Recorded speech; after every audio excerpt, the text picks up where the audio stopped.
नमस्कार दोस्तों, मैं एडवोकेट शांतनु याची एक बार पुनः स्वागत करता हूं आपके अपने चैनल ऑनलाइन लीगल हेल्प में।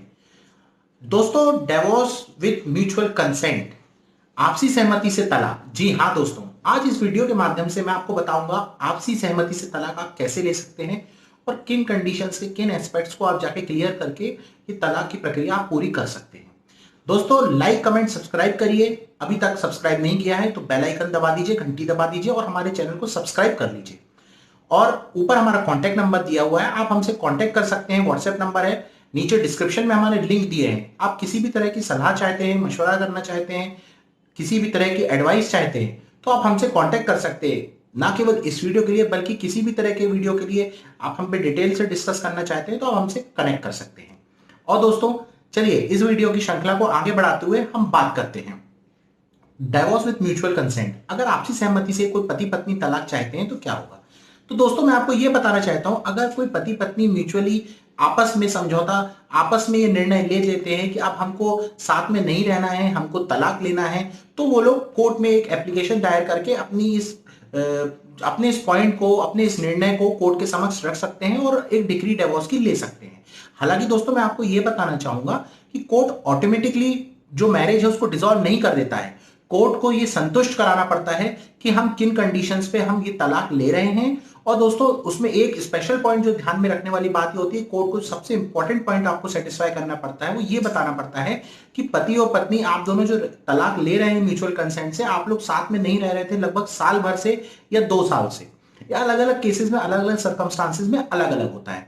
हालांकि दोस्तों, मैं आपको यह भी बताना चाहता हूं कि कई बार ऐसा भी होता है कि कुछ कपल्स के बीच में प्रॉब्लम्स आ जाते हैं, फाइनेंशियल प्रॉब्लम्स आ जाते हैं, कुछ पर्सनल ग्रीवियंसेस होते हैं, ये कंपैटिबिलिटी इश्यूज होती है कि शादी के बाद लगता है कि नहीं, हम दोनों एक दूसरे के साथ इतना लंबा जीवन है वो व्यतीत नहीं कर पाएंगे। तो भी दोस्तों, वो दोनों आपसी निर्णय लेकर एक डिवोर्स की पिटीशन फाइल करके म्यूचुअली अलग अलग हो सकते हैं। तो दोस्तों, मैं ये बताना चाहूंगा कि इन केसेस, जिन केसेस में कपल ये डिसाइड कर चुका है कि उनको म्यूचुअली तलाक लेना है, म्यूचुअल कंसेंट से, आपसी सहमति से तलाक लेना है, तो उनको क्या क्या बातें ध्यान में रखनी होंगी दोस्तों। तो जो एस्पेक्ट्स है मैंने कैटेगराइज किए गए उनको मैं आपको धीरे धीरे करके एक एक तरह से बताता हूं। सबसे पहले दोस्तों, जो मिनिमम और मैक्सिमम टाइम है, सबसे पहले कपल को ये जो पहला एस्पेक्ट है ये अपने दिमाग में रखना पड़ेगा कि अगर वो म्यूचुअली तलाक ले रहा है तो वो कितने टाइम में चीजों को सेटल कर देगा, सारी समस्याएं एक दूसरे की जो है वो कितने टाइम के अंदर सॉल्व करके अलग अलग हो सकता है। दूसरा इंपॉर्टेंट एस्पेक्ट है दोस्तों, चाइल्ड कस्टडी। जी हाँ दोस्तों, अगर मान लीजिए बच्चा हो चुका है शादी के बाद, उसके बाद भी पति पत्नी को कंपैटिबिलिटी इशू या जो कुछ भी समस्याएं लगती हैं और निर्णय लेते हैं पति पत्नी कि वो अलग अलग होना चाहते हैं, तो दोस्तों चाइल्ड की कस्टडी किसके पास रहेगी, ये दोस्तों दोनों जो कपल है, हस्बैंड और वाइफ, ये दोनों आपस में मिलके एक म्यूचुअल कंसेंट से ये डिसाइड कर सकते हैं कि किसके पास कस्टडी रहेगी। ये जो कस्टडी की बात मैं कर रहा हूं दोस्तों, ये ज्वाइंट भी हो सकती है, एक्सक्लूसिव भी हो सकती है, ये पार्टीज के अंडरस्टैंडिंग पे डिपेंड करता है।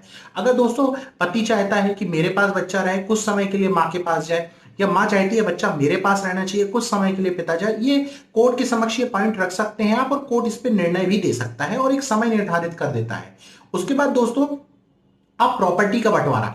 जी हाँ दोस्तों, ये क्वेश्चन अक्सर सबके दिमाग में आता है कि अगर हम तलाक ले लेंगे तो क्या पति की प्रॉपर्टी में हमारा हक होगा, या वाइफ की कोई प्रॉपर्टी वाइफ के नाम पे है तो क्या उसका क्या शेयर होगा प्रॉपर्टी में। तो ये उनको म्यूचुअल अंडरस्टैंडिंग से दोस्तों ये पॉइंट उनको क्लियर करना पड़ेगा अपने दिमाग में कि हस्बैंड का क्या शेयर होगा और वाइफ का क्या शेयर होगा। या हस्बैंड की अगर स्व अर्जित प्रॉपर्टी है, उसकी पेरेंटल प्रॉपर्टी नहीं है, तो हस्बैंड अपनी खुशी से वाइफ को क्या देना चाहता है, या वाइफ की उस समय कमाती थी और वाइफ की कोई अर्जित प्रॉपर्टी है तो वो वाइफ की, जो वाइफ के नाम पे रहेगी वो वाइफ की रहेगी। ये दोनों पॉइंट्स वो म्यूचुअल अंडरस्टैंडिंग से हस्बैंड वाइफ आपस में क्लियर कर सकते हैं। उसके बाद दोस्तों, एक जो सबसे महत्वपूर्ण पॉइंट खड़ा होता है वो ये खड़ा होता है मेंटेनेंस और एलिमनी का। ये दोनों दोस्तों, सबसे पहले तो मैं आपको बता दूं, ये दोनों भी बिल्कुल सेम नहीं है। मेंटेनेंस यानी कि भरण पोषण एक अलग चीज होती है, और एलिमनी जिसको हम एक मुश्त राशि कहते हैं, ये अलग अलग होती है। जब म्यूचुअली डिवोर्स लेते हैं पार्टीज, तो वो ये डिसाइड करते हैं कि क्या, अगर मान लीजिए पत्नी नौकरी नहीं करती थी और पति अच्छा खासा कमा लेता था, तो ये पति की ड्यूटी होती है वो मेंटेनेंस देने का। हालांकि अगर म्यूचुअल डिवोर्स हो रहा है तो अक्सर जो पत्नियां होती हैं वो ये पॉइंट मेंशन करवा देती हैं कि चलिए इसी ग्राउंड पे डिवोर्स हम ले रहे हैं कि हम आपसे भरण पोषण की डिमांड नहीं करेंगे या एलिमनी की डिमांड हम नहीं करेंगे, एक मुश्त राशि हम आपसे नहीं मांगेंगे। हालांकि ये पति का भी निर्णय होता है, अगर पति इतना केपेबल है कि वो अपनी वाइफ को भरण पोषण देना चाहता है तो वो इस म्यूचुअल पिटीशन में ये पॉइंट मेंशन कर सकता है कि मैं आपको इतना इतना पैसा हर महीने प्रोवाइड करूंगा, या मैं एक मुश्त राशि आपको 2 लाख 5 लाख या जितना भी वो डिसाइड करते हैं पार्टीज आपस में, उस पर वो निर्णय लेके और अलग अलग हो सकते हैं। ये दोनों पॉइंट, ये जो म्यूचुअल कंसेंट की बात कर रहा हूं मैं, इसमें जो मेंटेनेंस और एलिमनी बता रहा हूं, इस पे मैं एक सेपरेट वीडियो डिटेल में बता के आपको और डिटेल में आपसे चर्चा करूंगा। पर दोस्तों अभी इस वीडियो को अल्प पूर्ण विराम लगाते हुए मैं यहीं खत्म करता हूं और आपसे निवेदन करता हूं कि आपको कैसा लगा ये वीडियो, आप कमेंट बॉक्स में जाके कमेंट जरूर करके हमें बताइएगा। एवं हमारे जो वीडियोस को आप सब्सक्राइब जरूर करिएगा। आप दोस्तों इसी तरह हमारे वीडियोस की श्रृंखला में बने रहें, हम ढेर सारे वीडियोस और ढेर सारे इंफॉर्मेटिव नॉलेज आपके पास लाते रहेंगे और आपकी समस्याओं का समाधान करने की पूरी कोशिश करेंगे। आप हमारे चैनल को सब्सक्राइब कर इसी तरह हम पे प्यार बरसाते रहिए। थैंक यू दोस्तों।